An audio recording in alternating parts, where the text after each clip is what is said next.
కూటమి ప్రభుత్వంలో 108, 104 వ్యవస్థ ఏ విధంగా నిర్వీర్యమైందో మనకందరూ కూడా తెలిసింది. అసలు ఆరోగ్యశ్రీ ఉందా అంటే దేవుడికే ఎరుక. అదే ఇప్పుడు ఎన్టీఆర్ వైద్య సేవ ఏదో పెట్టారు కదా, అసలు పనిచేస్తుందా అంటే ఆ దేవుడికే తెలియాలి.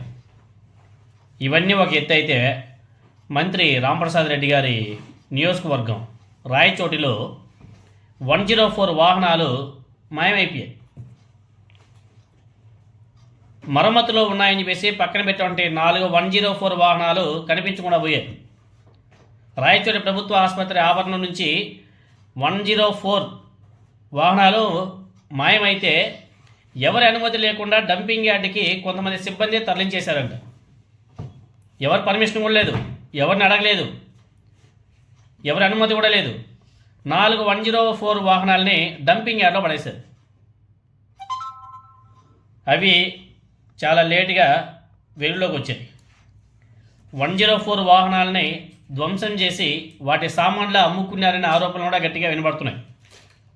డంపింగ్ యార్డ్లో 104 వాహనాలని ధ్వంసం చేసినటువంటి వీడియో సోషల్ మీడియాలో బీభత్సంగా వైరల్ అవుతుంది. వాళ్ళ మీద కేసు నమోదు చేసి విచారణ చేపట్టినట్టు కూడా తెలుస్తుంది. సిబ్బంది సహకారం లేకుండా ప్రభుత్వ ఆసుపత్రి నుంచి డంపింగ్ యార్డ్కు 104 వాహనాలు ఎలా వెళ్ళాయి? అదేవిధంగా 104 వాహనాలను దొంగలించారంటూ, దొంగతనం జరిగిపోయిందంటూ 6 నెలల తర్వాత పోలీసులకు ఆ జిల్లా వైద్యాధికారి ఫిర్యాదు చేశారంట. 104 వాహనాలు దొంగలించేశారని చెప్పేసి దొంగలించేసిన 6 నెలల తర్వాత పోలీస్ కంప్లైంట్ ఇచ్చారు. చూడండి, ఆ వీడియోస్ చూడండి. జేసీబీతో 104 వెహికల్స్ అనేటివి కూడా ధ్వంసం చేస్తున్నారు. ధ్వంసం చేసి పార్ట్లుగా అమ్ముకుని వేస్తున్నారు. అంటే 104, 108 వ్యవస్థ ఏ విధంగా నిర్వీర్యం అయిపోయిందో ఈ కూటమి ప్రభుత్వంలో ఇదిగో ఈ వీడియోనే నిదర్శనం. చాలా దారుణం. ఇంకా ఎన్టీఆర్ వైద్య సేవలో అసలు ఎన్ని కోట్ల అప్పు ఉందో తెలియట్లే. మొత్తం బకాయిలు మొత్తం కూడా పెండింగే. ప్రాపర్గా అది కూడా వర్కౌట్ అవ్వట్లే. ఫీజు రీయింబర్స్మెంట్ రాక విద్యార్థులందరూ కూడా రోడ్డు మీదకి వచ్చారు.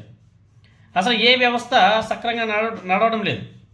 ఇంకా జిఎస్టీ గ్రోత్ ఏ నెలకు ఆ నెల కిందికి పోతుంది. మళ్ళీ వీళ్ళేమో 1,00,000 కోట్ల ఇన్వెస్ట్మెంట్ వచ్చేసాయంటారు. ఒకవేళ రాష్ట్రం అభివృద్ధి దిశలో నడుస్తుంటే మరి జిఎస్టీ గ్రోత్ కూడా పెరగాలి కదా, పెరగట్లే. ఈ కూటమి ప్రభుత్వంలో అన్ని నిర్వీర్యం అయిపోయాయి అని చెప్పేసి చాలా స్పష్టంగా అర్థమవుతుంది.